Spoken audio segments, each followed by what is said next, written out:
Hey there, fellow foodies. Today we have a tasty and informative showdown for you. Homemade versus store-bought smoked salmon. Is homemade really worth the effort? Which one will come out on top in terms of flavor and value? Let's find out. First, let's dive into the process of making our own homemade smoked salmon. We'll start by preparing our salmon fillet, creating a simple, easy brine with a unique twist, and smoking it to perfection.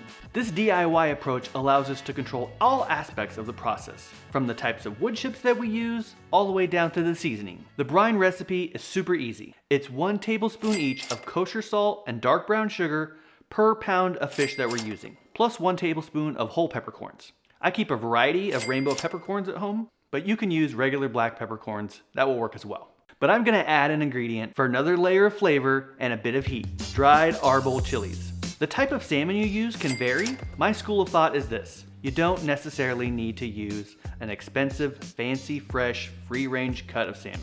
Because we're brining it and smoking it, we're drastically changing both the flavor and the texture of the fish. So I feel like using an expensive cut of fish is kind of a waste.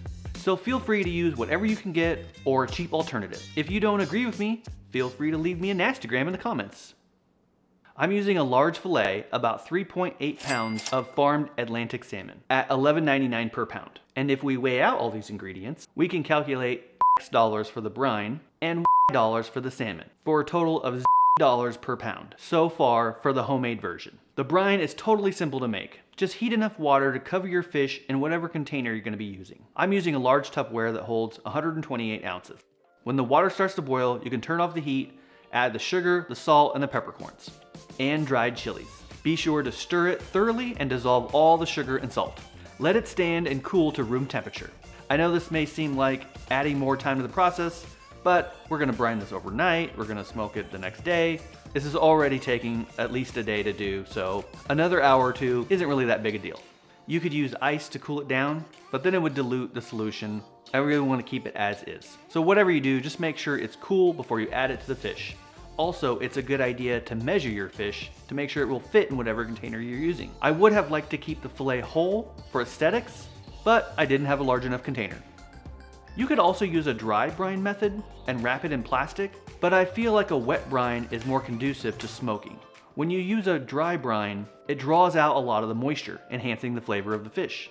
But that moisture isn't necessarily replaced like it is in a wet brine.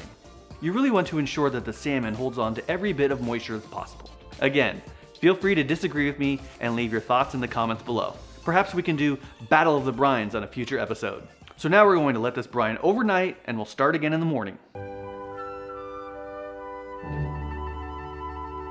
So it's tomorrow and we're gonna pull our salmon out of the brine and give it a good rinse. You really wanna make sure to wash off all the salt and any other particulates like part of the chilies or the peppercorns, etc. And then you wanna let this dry for a couple hours. This is a very important step. Don't skip it. The reason being, when the fish dries, it forms what's known as a pellicle, which is sort of an outer layer that forms on the surface of the fish. That will not only help it absorb smoky flavor, given its sticky disposition, but it'll also help lock in flavor and moisture during the smoking process. Just find a cool, dry place for this to occur. I'm gonna stick mine off to the side, out of the sunlight.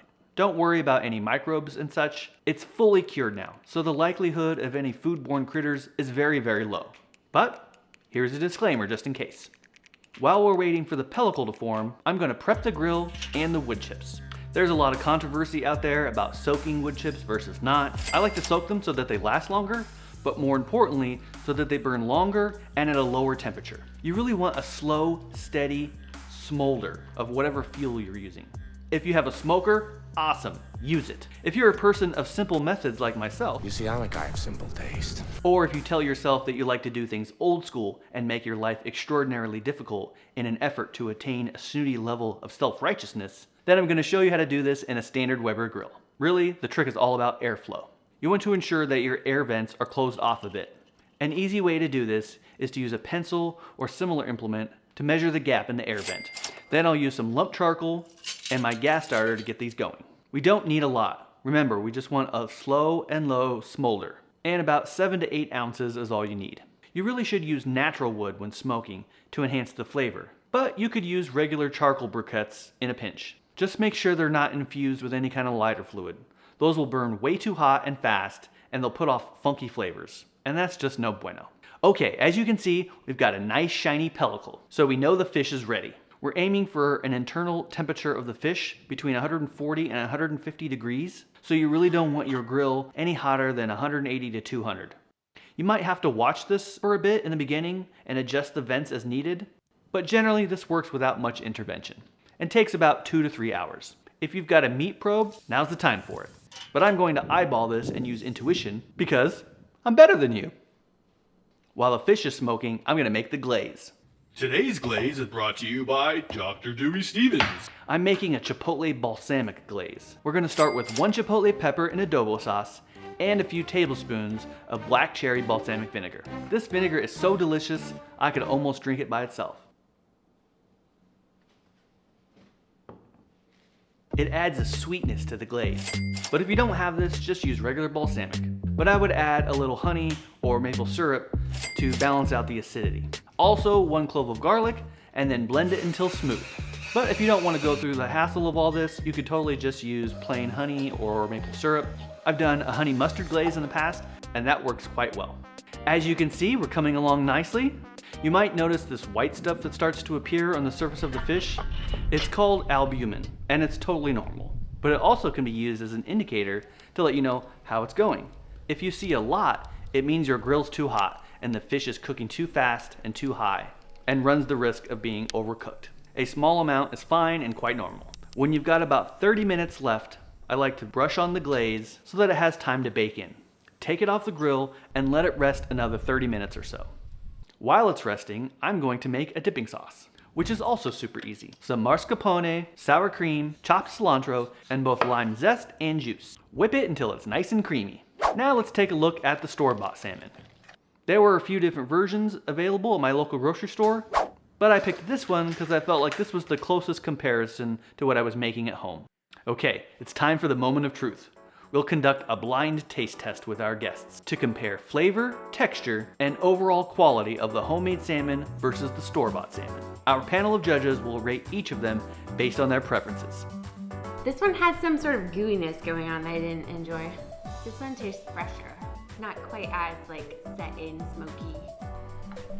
Really neat. I like the smoke.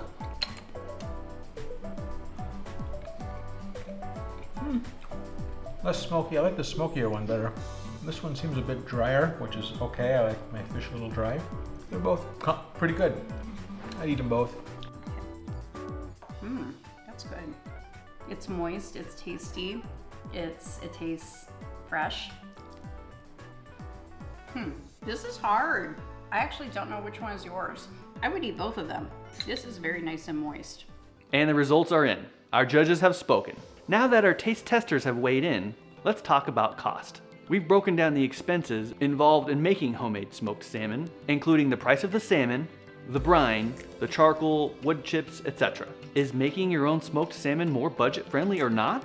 From a pure cost perspective, it's absolutely more cost effective to make your own smoked salmon. Not only that, but you get a much larger quantity of it versus the tiny little 4 ounces that we bought at the store. It probably also depends on the type of salmon you're using. But given that these are both Atlantic salmon, and although the store-bought version didn't specify, I seriously doubt it's a fresh, line-caught salmon versus farmed and frozen like mine. So I think it's a fair comparison. Thank you for joining us in this exciting smoked salmon showdown. If you enjoyed this video and found it helpful, please give it a thumbs up. Don't forget to subscribe and share it with your fellow foodies. Stay tuned for more culinary adventures, and I'll see you next time.